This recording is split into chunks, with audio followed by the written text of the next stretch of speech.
Esse vídeo está chegando até você graças aos apoiadores do canal. Considere apoiar nosso projeto no Patreon ou no Padrim. Os links estão na descrição do vídeo e no comentário fixado. That's actually why people get married, you know, just so you know.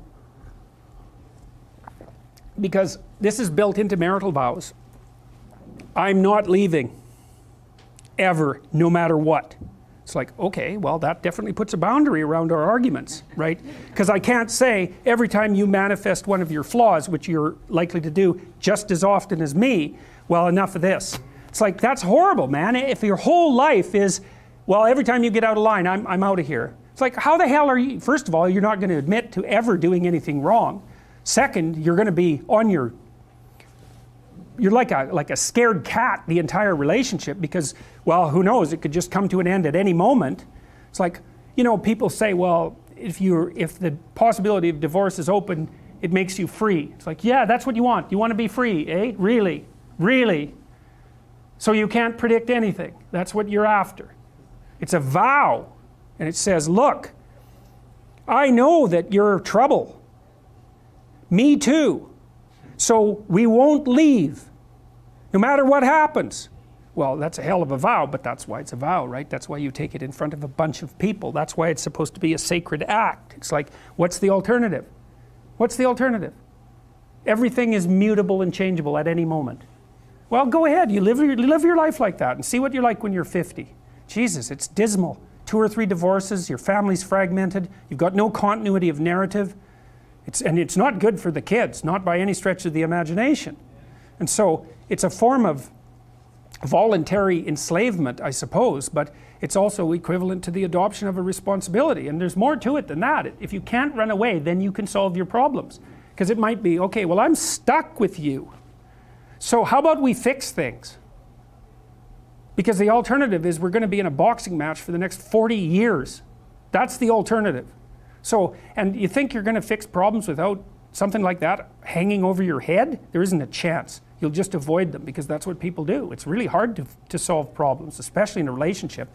We're having a fight and I find out that it's, you know, because you're by your uncle when you were 5 or some god thing. You know, it's like, it's very frequent that that sort of thing happens. There's your partner's, you know, manifesting some weird anomalous behavior. You just can't make heads or tails of it. It doesn't seem related to what you're doing at all. They don't want to talk about it. And so as soon as you bring it up, they get mad. And then you bring it up again, they even get madder and they tell you that you're not going to talk about that or they're going to leave. And so maybe you're really, really persistent because you're kind of a son of a and then they break down and cry, you know, and then they have this horrible memory that comes flooding forward that's completely, you don't know what to do with it, and then you have to sort it out. It's like, you think you're going to do that unless there's a good reason? You have to know, we better sort this out or we're going to be carrying it around for the next 40 years. That maybe is enough motivation so you'll actually try hard to solve a problem. It's a lot easier to say, well, sorry, we're not going there.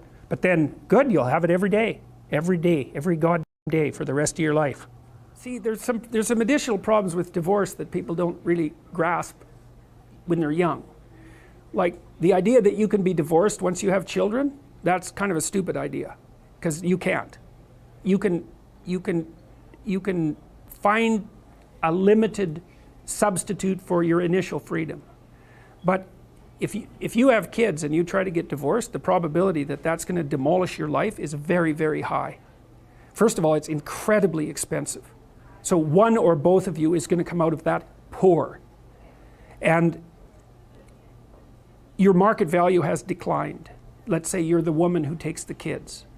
Your market value has declined radically. You're going to be poorer. The man, he's just as screwed because he is now an indentured servant and there's no escape from it.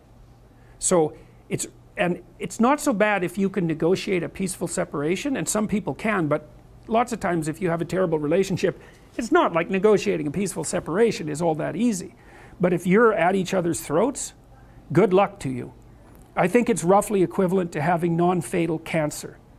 It is not pleasant.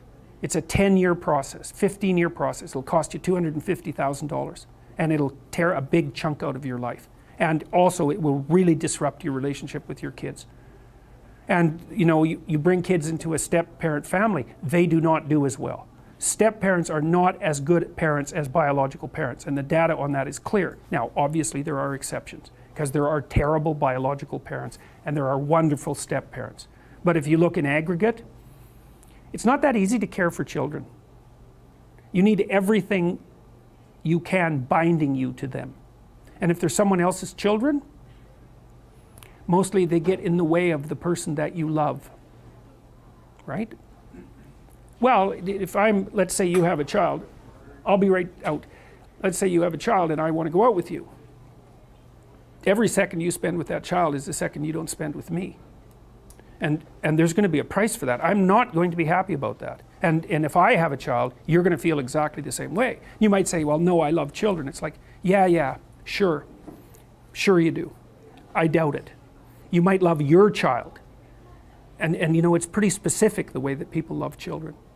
So, and the rate of for kids in step-parent families is way higher than it is in biological families. There's not even any comparison. Olá pessoal, tudo bem? Aqui é o tradutor. Eu tô passando para te avisar que eu tô numa campanha para conseguir pelo menos mais 9 apoiadores até o final do ano. Os links para apoiar esse nosso projeto estão na descrição desse vídeo e no comentário fixado.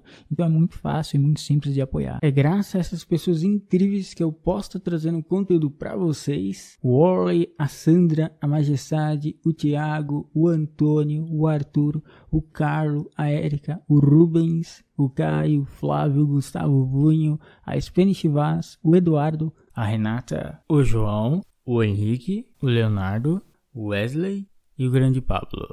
E é isso aí, pessoal. Não se esqueçam de deixar seu like, seu comentário e até mais. Fui! Grande abraço.